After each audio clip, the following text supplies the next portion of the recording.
Hello there guys and welcome back to 100% Chelsea for another episode of Chelsea Weekly. And today, obviously, all of you would have heard the news by now. John Terry has officially announced and the club that he's going to be leaving the club at the end of the season. We've made 2 videos about it already. Check them out. There will be a card up there. But you know, John Terry has released an open letter today, which I'm just going to read out to you. It is quite a long letter, so please bear with me. Listen to that, but we've got some other quite big stories after that. It was with overwhelming emotion that earlier this week the club and I announced this will be my last season as a Chelsea player. This has been the toughest decision of my life for me and my family, but I always envisaged leaving on the right terms, and this is the right way and the right time. I feel I still have regular football in me, but I understand that opportunities here at Chelsea will be limited. It is therefore time for a new challenge. My earliest ambition as a boy was to become a professional football player, and I'm eternally grateful to Chelsea Football Club, my mum, dad and brother for giving me the opportunity and their total support to fulfill that dream. From joining as a schoolboy at 14, to sign my first professional contract at 17 and then making my first team debut in the same year, to then being part of the transformation and evolution of this great football club, has inspired me to keep striving to be the very best I can be. With the backing and support of Mr. Abramovich, we as players have been given the opportunity to fulfill all our professional desires, as this club moved into a new era where it matched our ambitions and became one of the biggest and most successful clubs in the world. For this, I'd like to thank Mr. Abramovich personally, and the board who have worked tirelessly to ensure the club continues to develop both on and off the field. For 22 years, this club has been my life. It has given me the platform to compete against the best, break record after record, win trophy after trophy, and as we won more, it only increased my desire to work hard and demand more from myself and the team. With this obsession, I've been able to become Chelsea's most successful captain, and I'm immensely proud to be mentioned in the same company as Ron Harris, Peter Bonetti, Frank Lampard, John Hollins and many other greats as one of the highest appearance makers for the club. Thank you to all my teammates and managers over the years. To have gone shoulder to shoulder in many a battle with you has been an honour. I would like to thank my beautiful family for the unconditional love and support they've shown me. To my wife Tony and kids Georgie and Summer, you've been my rocks throughout my career. I love you so much and thank you. You've celebrated with me when we've won and supported me when we've lost. You've given me the platform to continue to chase my dreams over all these years at Stamford Bridge and pushed me to want to be the best throughout. We did it all together. Our family will always be blue and proud. I'll never be able to put into words the love I have for you fans. The support you always give me, both personally and to the team, is phenomenal. You've been instrumental in my success and have inspired me and the team to win so many trophies. Wearing the armband and being your captain has been without doubt one of the proudest achievements of my life. I only hope I've been able to repay you with my commitment and loyalty throughout my career, and I look forward to returning to this great club in some capacity in the future. I want to stress that the journey is not over yet. There is a long way to go and we are committed to ending the campaign on a high. I'm fully focused on helping the team and manager in every way I can from now until the end of the season. John Terry.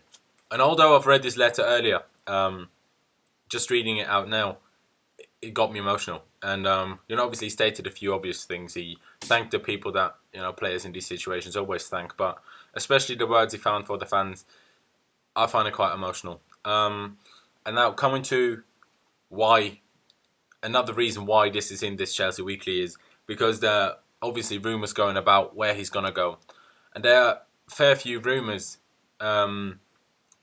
that he actually might stay in the Premier League. Apparently Swansea want him. Apparently, according to the bookies, Bournemouth are favourites to sign him. Apparently also West Ham want him.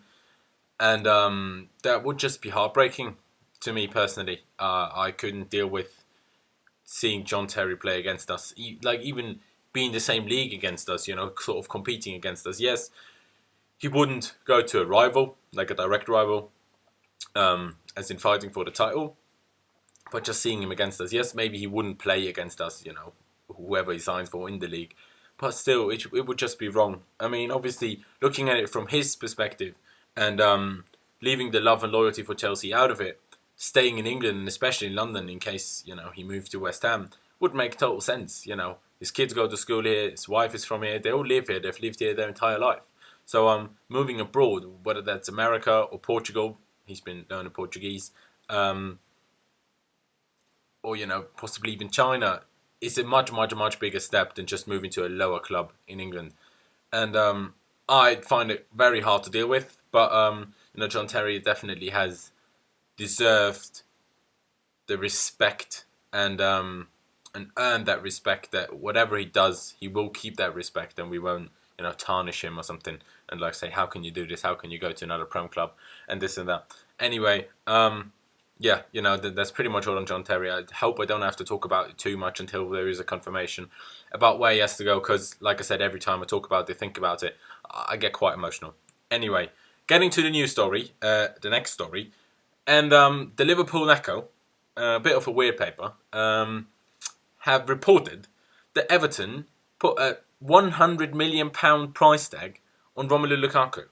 £100 million. Are you having a laugh? Are you having a laugh? He's got only one year contract left, to my knowledge anyway.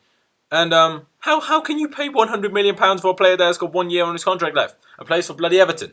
Who do you think you are? I mean, obviously, it is the Liverpool Echo, so we don't necessarily know that if it's true or not. And there's actually, although a lot of people talk about Lukaku, there's actually not been that many serious reports that we actually want Lukaku. So I'm not too sure. DJ Drogba gave an interview last week, and he said he knows what Lukaku is going to do because Lukaku told him, because they're good mates and stuff. And he also said Lukaku is unfinished business at Chelsea, and he thinks it would be good for Lukaku to come back to Chelsea, as it's a house that he knows, as Drogba put it. I would take Lukaku, but not for £100 million. I hope that rumour is bullshit, because I want him back. And I don't want him to go to United, who I can imagine paying £100 million for him. But yeah, I don't want to pay £100 million for him. I don't think the club will pay £100 million for him. But let's see what's going to happen. Leave me all of your thoughts on the comments, obviously. And the next story is about Alvaro Morata. Not the first time I've talked about him, but there have been reports from Spain and Italy saying that we've agreed a deal with him, a verbal agreement for him to join us next summer. And yeah, I find it a bit strange. Whether that's, going alongside the report that Lukaku is going to be 100 million. In case you didn't see the other episodes I talked about him, or you've been living under a rock and you don't know who he is. He's a 24-year-old Spanish striker who plays at Real Madrid, obviously playing second fiddle to players like Ronaldo and Benzema and Bale, But apparently, he's not happy with lack of game time, which, makes sense. They played last night in the Champions League and then he didn't even come on. Players like Vasquez and Asensio came on and not him, even though Zidane took off Benzema. So I get it from that point of view. And I don't think he's a bad player. I think some of you might have misunderstood me on that one. I just don't think he's as good as some people think he is. And I don't think, for example, if we sign Lukaku, he's perfectly used to the Premier League. He would come back in. He knows some players. He knows the surroundings. It would be an easy settling in process for Lukaku.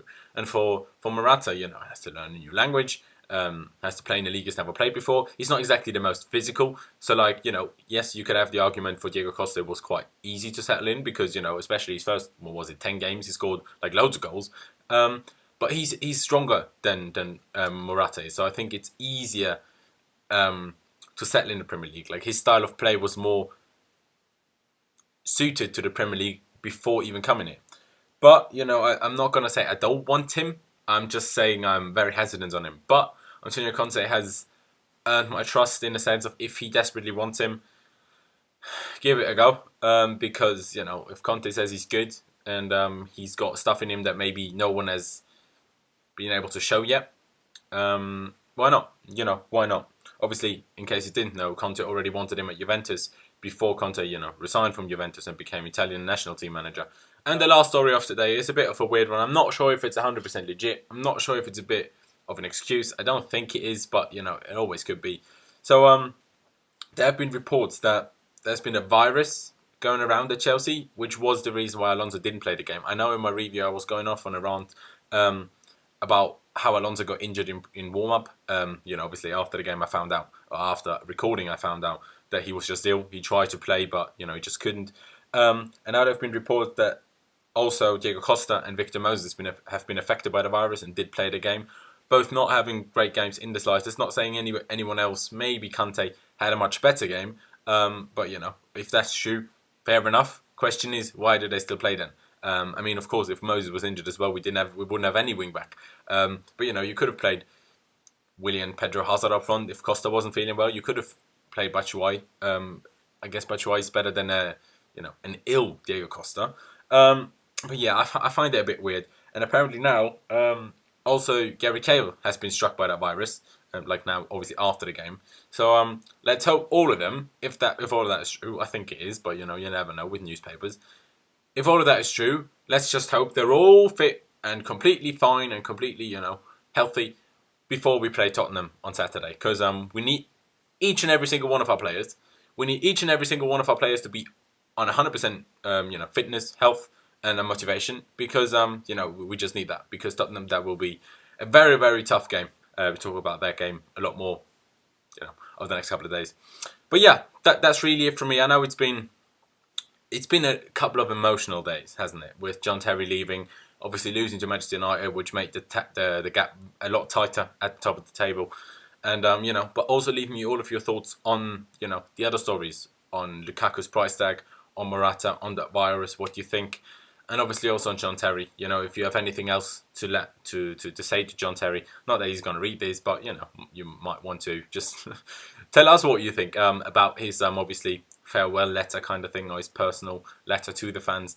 But yeah, I hope you guys did enjoy this. Thank you guys for watching. If you did enjoy it, leave a like, subscribe if you haven't already. Massively do appreciate that. Again, thank you guys for watching. Up to Chelsea, and I'll see you next time.